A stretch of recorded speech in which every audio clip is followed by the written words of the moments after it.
And we'll go ahead and get started with item number 1, retail package store licensing, second reading. Okay, from your conversation, I'm going to take the lead since Joe isn't here. So I'll stick with the edits that I remember from our conversation. I believe that Joe got the essence of what you want changed, but he also had to make sure that we comply with the law.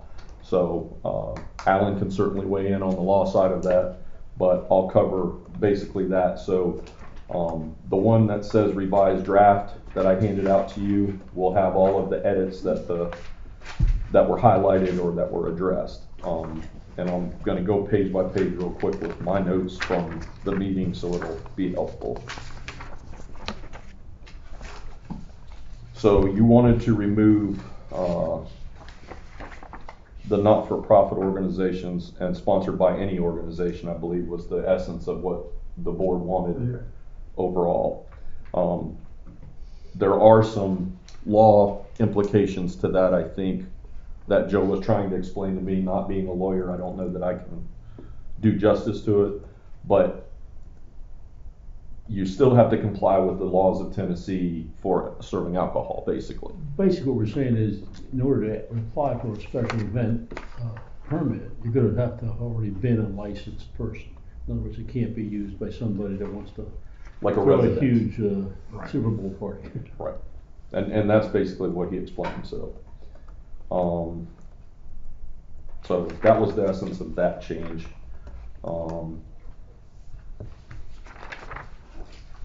Then on page, I gotta catch up with the pages here, so give me 1 second, please.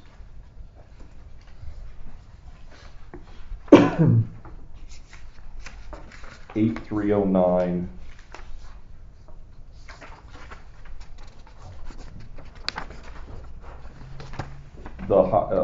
removing the establishments may be located,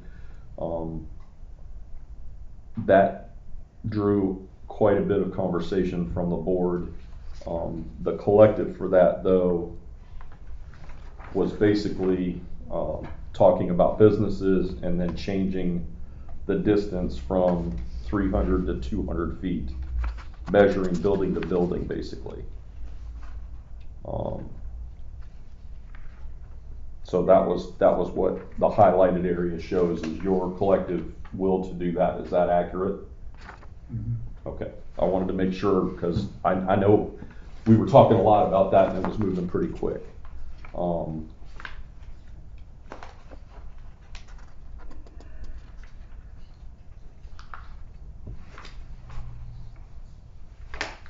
8-311, I have it marked through, but I think we basically, I think that worked itself through from your conversation, because that was a legal area, correct, Alan?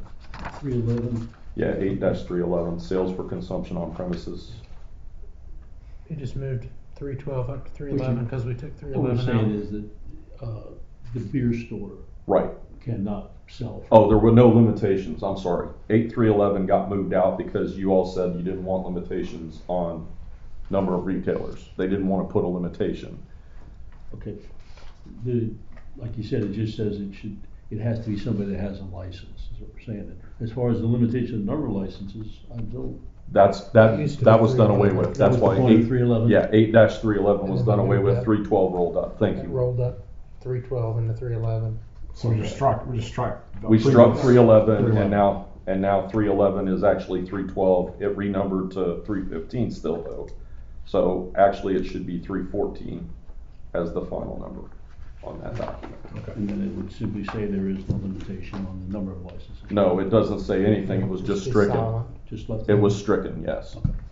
So, and that's basically the essence of that. So that's ready for your second reading unless there is some other edit that was missed or misunderstood. The number of licenses is 308. 308.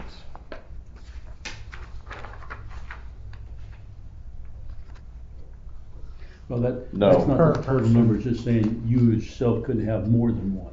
Yeah. But you can't have the same. Because 311 said no more than 2 retail licenses for the sale of alcohol shall be issued under this chapter, and you all didn't want there to be that restriction, so that's what I recalled, and that's what Joe recalled as well. So we basically did away with that at your request. So if there's any other things that we missed, just let me know. I think we got the essence of it, and we're ready for second reading. Any further discussion on that item? Hearing none, we've got to discuss. Did you have something? Okay. All right, hearing none on that, we'll move on to item number 2, updates to personnel policies and procedures. Okay, in your packet, you have a updated personnel policies and procedures manual. I'm going to try and go through the highlights with you, and I'll do this as expeditiously as possible. The Mount Carmel organizational chart was updated and adjusted to reflect what we did. There was a formatting change in the index area, color and such, to make it consistent with what we've been doing with the town's branding and logoing. The personnel policies, there were no substantive changes other than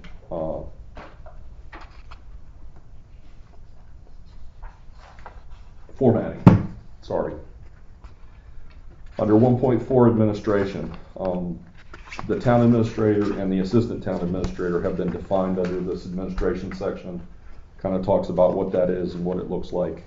About the responsibilities, those stayed pretty much the same, but you can see there's actually a whole conversation about what the assistant town administrator is and understanding what that is. So.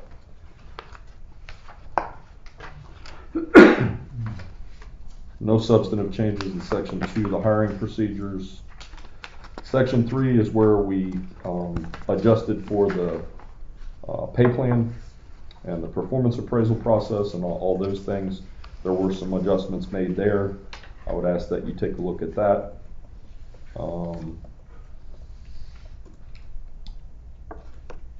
For attendance, the notification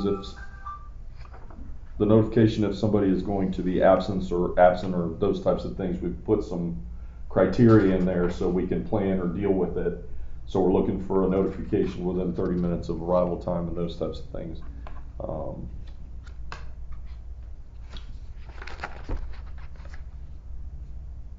The overtime compensation, we addressed the police officer schedule and made sure that all of that is clear with FLSA.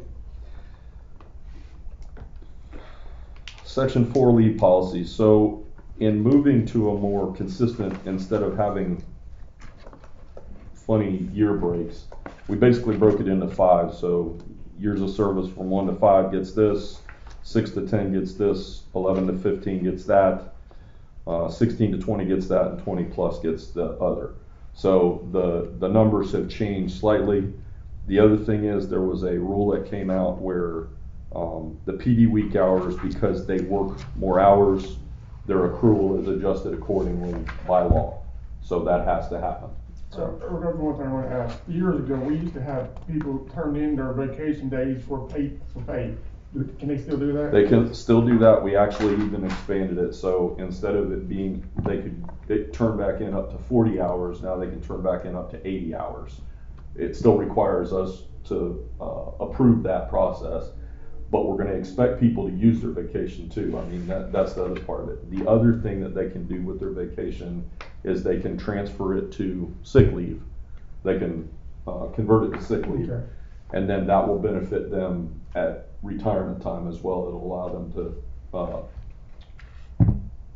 impact their pension in a positive way. I mean, six days do they get a month? They get 1 day a month. Okay. 4 hours of pay period. So Can 1 they day a save month. that too? Yes. Okay. Yes. That's actually carried with you all the way to retirement. Correct. Employees can accumulate up to 720 hours of sick leave. I did not change that. Now, some agencies have it where you could carry more. I didn't know what the will of the board is. If you all want to adjust that or consider adjusting that up, down, or whatever, there is a fiscal liability with that for GASB. So I will caution you that if we do those things, we don't know what the full impact is until you tell me what your desire would be. My suggestion is leave it as it is now, it's worked. And then if we want to have an exploration conversation in the future, we can do that. Any questions? Okay.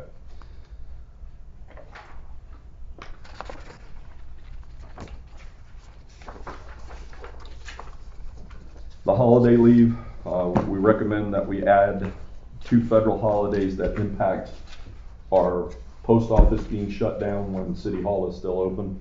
And that's the Juneteenth and the Columbus Day celebrations that are federally defined holidays. So I recommend that we add those in. Those were added in, and I actually have them on the.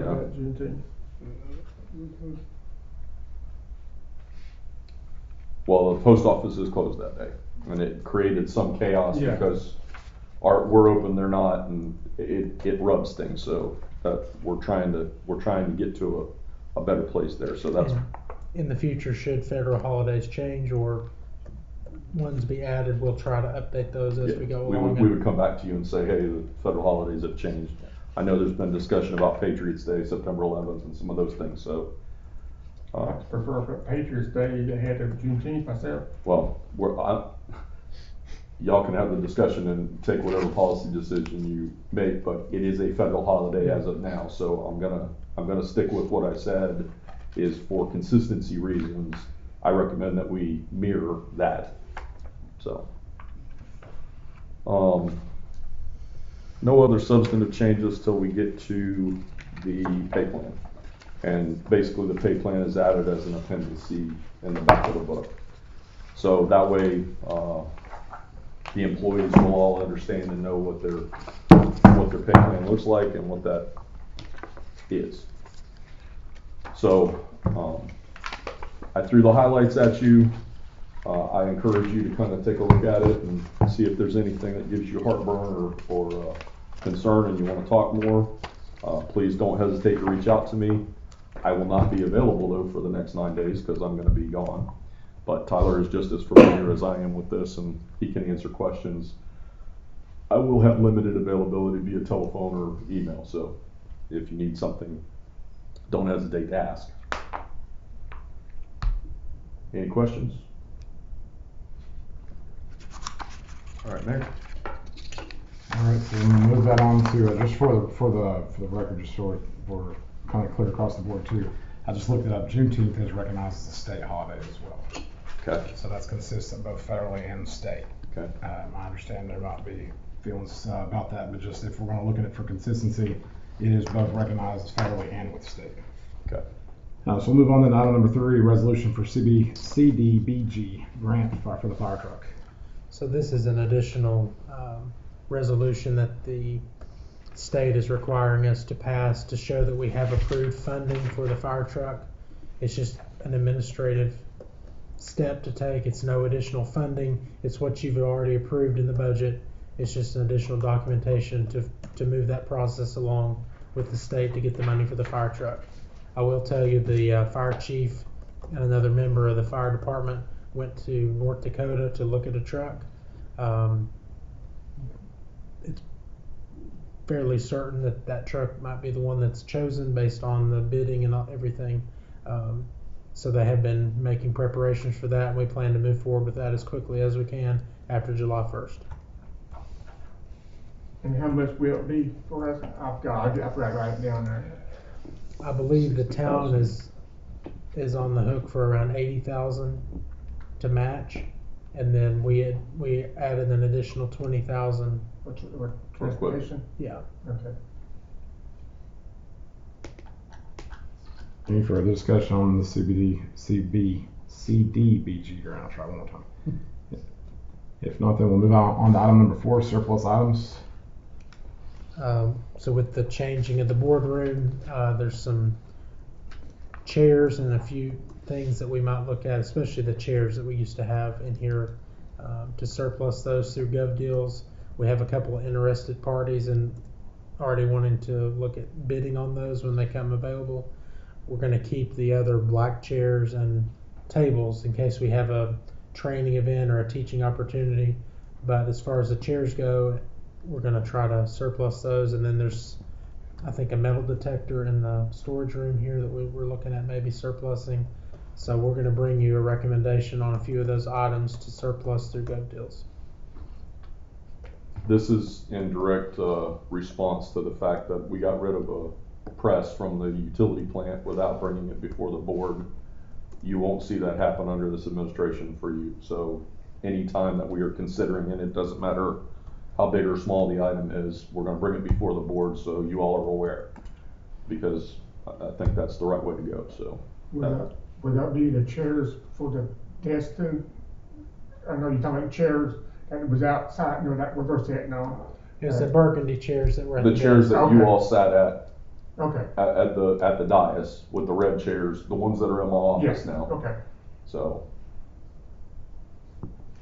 Any further questions on the surplus items? Okay, I got one. Alderman Gill. What kind of metal detector are you talking about? There's a stand-up metal detector that apparently was used here at some point in the past. Huh. It's sitting over in the AC room over there, disassembled in pieces. I'm not really sure, and maybe you can speak to it. I think I saw it before. Yeah, I don't. I've never seen it underway, and I've never it's seen it, disassembled now, so I yeah. wouldn't know if it was any good. It's not been calibrated. That's why getting rid of it is probably our best option. Okay. Unless there was some reason you all think that we should have a metal detector walking in here. I think we're in a pretty good way. We have police officers on standby here at every one of our public meetings. Well, you're gonna take the first one, I'm sitting over here, they're gonna come around and get to me. I'm a big target too, so. Now they better get me with the first one, cause that won't be good after that, so. If I get my hands on somebody, it won't be good. All right, any other questions on the surplus items? We'll move on to item number 5 then, Canine Drug Enforcement Grant. So we have an opportunity to receive a drug detection dog. Will require a little bit of investment from the town, and that's why I want to bring it before you. But we get a $10,000 to $15,000 valued drug detection dog for the small investment that we have. We have an officer that's interested. The police chief is supportive of it. I'm supportive of it from what I see. I see what we're doing without the dog. I can't imagine how more efficient we would be with the dog. So I say all that to say, they gift us the dog at a value of $10,000 to $12,000. We have to pay $5,000 for the trainer to go out and be trained, and then we get that dog. Service life expectancy of that dog is 10 years. I think it'd be a good investment. So Do we have any idea on annual cost for the dog? 'Cause I mean, I don't have any of that. I asked the police chief to put that together for me. We do have money in the drug fund that can be utilized to pay vet bills, upkeep, maintenance, those types of things. We're making sure, so Tyler and the police chief will be going through a training class with the drug fund availability for those types of expenses. So we do have a revenue source that has not been touched over time. And then with the confiscations and things that are occurring as well, we will replenish that account. almost becoming a self-funding Correct. account. And that is the intention truly. So this is gonna be on the agenda. Well, it depends on what you all give me as a collective desire, and the answer is, I think it's a really good opportunity for us as Why don't we just take a vote right now? because it's a workshop, and that's, I mean, you get a. I mean, I think we're pretty consensus that we'd all agree to have the conversation where we could take a vote. yeah, That's what I was trying to get at, you know. yeah, we will bring it forward as an option. I'd like to see just kind of those information of the numbers of what it's gonna cost to eat and vet and all that for the Yep. year. Insurance, put insurance on it, it's Yeah. life insurance. Yep. So, the enforcement grant, can the dog do other things and? It won't be an apprehension dog. I asked that question. So, for example, if you're looking for someone who's gone missing? It can be taught to track, but that's an additional fee that we would actually have to pay. The police chief wasn't recommending that at this time. If we want to go down those roads, we can provide that as an a la carte menu and say, yes, we want this to be a tracking dog, yes, we want this to, it'll never be an apprehension dog, I don't think, because that's not available, so. Basically, the drug money's taking care of it. it won't take care of the tracking Yeah, side. We'll have to that's what I'm pay for that saying. in a different way, and that's what I was gonna say. Now it starts getting muddy for the funding sources for Yeah. this. If I keep it as a drug detection dog, The and there drug are money. additional drugs that we can have it targeted on, if you will. So the police chief made recommendations for some of those things. So we'll bring that a la carte menu to you when we bring it, and then we'll make the decision then, if that's okay with you. The one thing I would say to keep in mind too, though, we're talking about like even the investment for the tracking. There's a couple of different local agencies that we have mutual aid with that are now have tracking dogs. So if it's something that if somebody in our mutual aid cluster has that service available, I think it'd be smarter for us to explore alternatives so that we add to our services all to better help the mutual aid causes. Yes. Okay. And the chief has shared with me, the trainer in Kingsport has offered for our officer and the dog to partake in their weekly trainings once that time comes around, and also their local PetSmart and things like that offer discounts on food and things. So we're exploring those We options. could look working with them too. That'd be great. The county dog, what does he do? You may know, that police dog they got for the county, I have no idea. did they got a dog? No, didn't know the county had a dog. Oh, I thought the county had a No, dog. I was talking about the rescue squad and talking about also the fire department. Okay, for some reason I thought the county had a police dog. I know that TBI has a accelerant tracking dog, a dog that can come in and do fire investigations and identify accelerants and things like that, but Basically, we'll be only town in Hopkins County will have a dog. that is correct. And what that means though is our neighbors and we'll be a regional asset, so we will be asked to participate at times. And- We'll go when we can, but you know, And you can make money from that, can't you? that it's not necessarily a revenue fund, but the answer is yes, it will be a self-sustaining program. The intention is that it pays itself back. I mean, if they do it, that's a drug bust, we get receipts of that drug bust. Correct. Okay. That's where it becomes a self-sustaining Yes. process, no different than the drug funds from the confiscations and things like that. Yeah, okay. Any other question on the K9 drug enforcement grant? If not, we'll move on to item number 6, grant for accessibility at the park restroom. So there's a grant available through the state of Tennessee for $10,000 to add additional accommodations for a changing table at the park restroom. So as part of our grant to renovate that restroom, we're going to implement this $10,000 additional grant to make that bathroom more accessible. We've already been given the grant. We've been awarded the contract. With it being a $10,000 grant, it was a very simple process. The mayor actually brought this to me, and we were able to apply, and we were approved. I'm just letting you know that that's part of the renovations of the bathroom up there. And this really is truly, there's no such thing as free money, but it's as close as you can get. Close as you can get for free money, and it's another thing that's going to make our park more family or more accessible. Having the adult size changing table for people with those type of needs.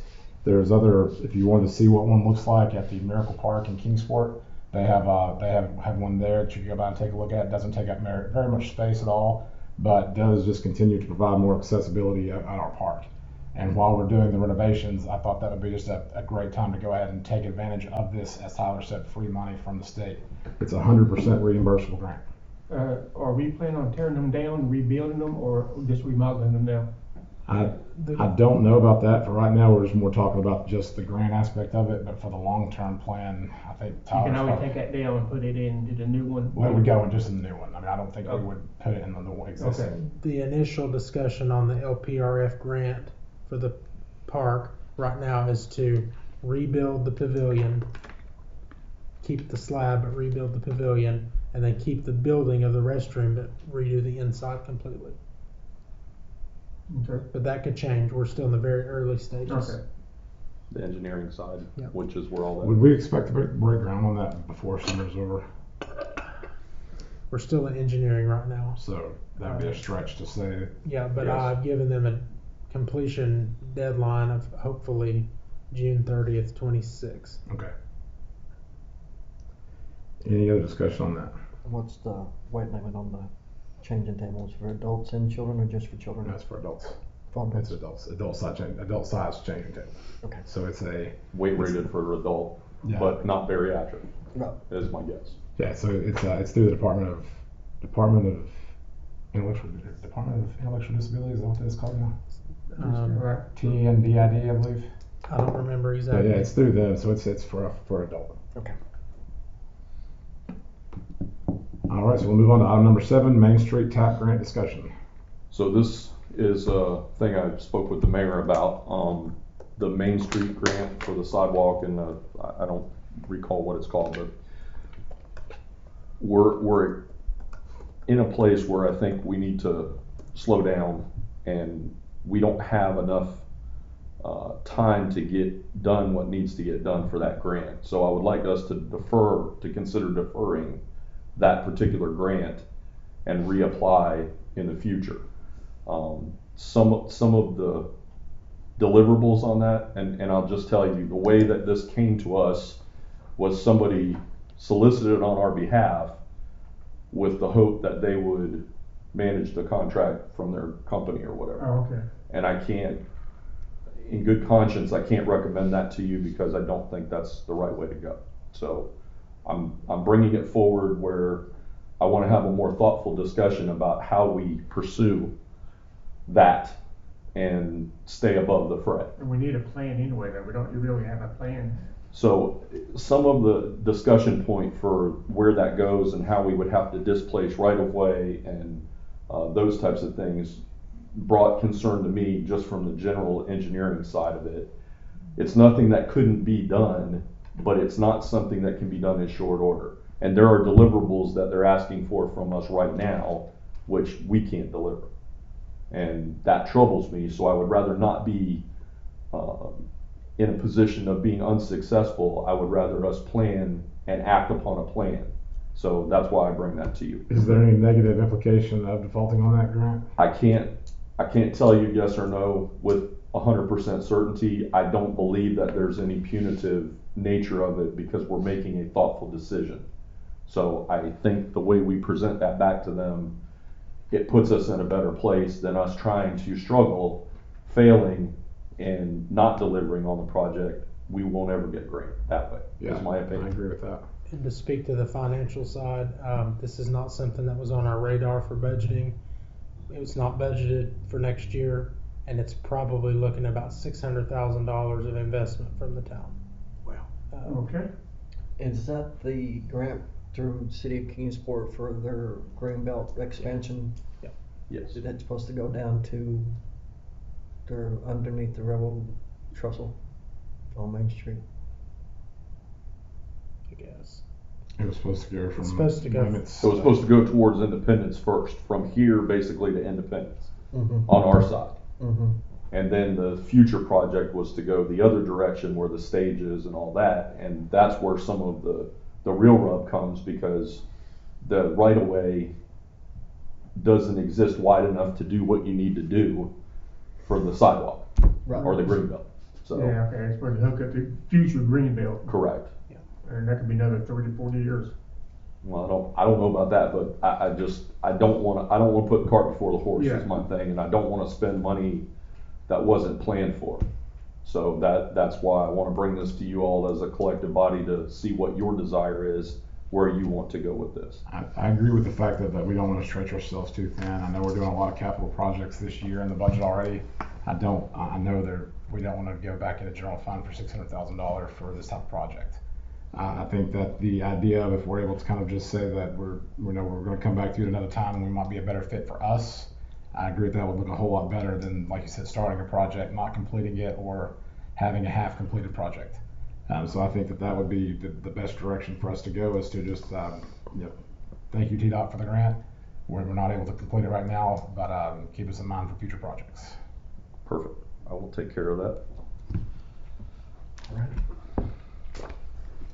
Any other discussion on that item? Anything else before we close? Go. I have a couple. Hang on, we got a couple other Go items. ahead. Going back to personnel policies and procedures, Mm-hmm. do we not have anything for criminal behavior? I mean, we got theft and drugs and so on, but somebody gets arrested for something else, do we take any action or not? Should it be I considered? don't understand the question. So it's in the disciplinary policy though for Yeah. action to be taken, whether I would put somebody off on paid leave until process is served, because you can't take action without due process in Okay. personnel rules. So you get somebody who gets arrested for something that's not specifically listed here. It doesn't have to be. It says, it broad strokes every criminal act. Okay. The other part is a duty to report. If you're arrested, if you got a DUI, if you did whatever, those you're required to notify the agency, because we have insurance issues. We have many things, obviously. So Okay, so. that we can't enumerate everything, or the book will be thicker than any of you care to look at. Is that a common thing for Yes, employees to get? that's common personnel law. I mean, is So, it a common but thing? correct me if I'm wrong, Alan, Where is that indicated? Where is that? it's common personnel practice. It's common personnel law. If you'd like me to include it in there, I can certainly do that. But what I won't do is I won't enumerate every situation. No. It'd be criminal activity, you- or if you were arrested. But Right. arrest doesn't mean conviction. There's a big Right. crux there, so. I'm just concerned, let's say somebody gets arrested for something, they can't come to work for a month, do they automatically get fired and then later get acquitted and charges dismissed? So I'm back to due process. If somebody is arrested and there is suspicion about them being able to execute their duties, they can't come to work. But I can't punish them because the summary of facts has not been entered by a court of law and the conviction has not occurred. So if I were to take adverse action, the town is responsible and liable for challenges that would come from that. And they could come back and ask for punitive damage because now I've harmed their reputation and I summarily fired them before they had due process. So I say all that to say that stays in our office to deal with. The rules are broad enough where I still have that latitude to be able to deal with that. I feel comfortable with that, but, Well, if you do, then so do I. okay, And this is on our side too, with state law, we're an at-will employer. yes. So any time, any reason, any employee could be terminated. Okay. So Innocent we're to proven covered. guilty. Yeah, we want to be very careful about personnel law like that, though. I don't want us to get into a pickle where somebody comes after us for a, big settlement because we didn't No, allow yes. due process, That's, so. that's happened in the past, so. Yes. If somebody did get a DW out there, can that affect their job? Yes, Okay. everybody's required to have driver's licenses and, Okay. I don't know that there's a position in the town that doesn't, other than maybe the library, they don't have to drive. Okay. But other places in town, everybody in public works has to drive, everybody in the fire department, everybody in the police department have to be able to operate city vehicles. So if you can't operate city vehicles, you're uninsurable if you don't have a driver's license. So unable to execute on task. So any Okay. other questions? Thank you. Yes, sir. Got two announcements. Okay. First, you've received a flyer about employee appreciation lunch. It's going to be on July 3rd at the park. We're going to have 2 food vendors there. I invite each of y'all to come and fellowship with the employees, and if you're able to come, we'd love to have you. So just take a look at that and put that on your calendar. And the other announcement is I gave you a copy of your 23-24 audit. It's completed, and it's pretty self-explanatory. If you have any questions, please get with me and I'll see if I can explain those further. Was there anything that was found that we haven't already corrected?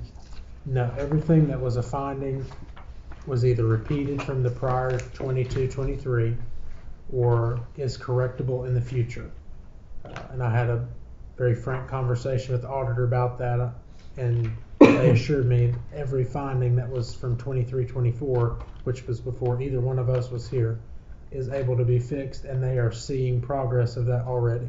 So we're hopeful for a clean audit in 24-25. You never can say how that's going to turn out, but we can do our best. We've definitely turned a corner. I just want to close out with, I'm going to be on vacation starting tomorrow through the 22nd. I'll be out of state. I will be available via phone and email if necessary. Tyler is acting in my stead. He's more than qualified and capable of running the ship. He's done a very good job. That's it. Sounds good to me. All right, we'll go ahead and close this out. Y'all have a great night. You too.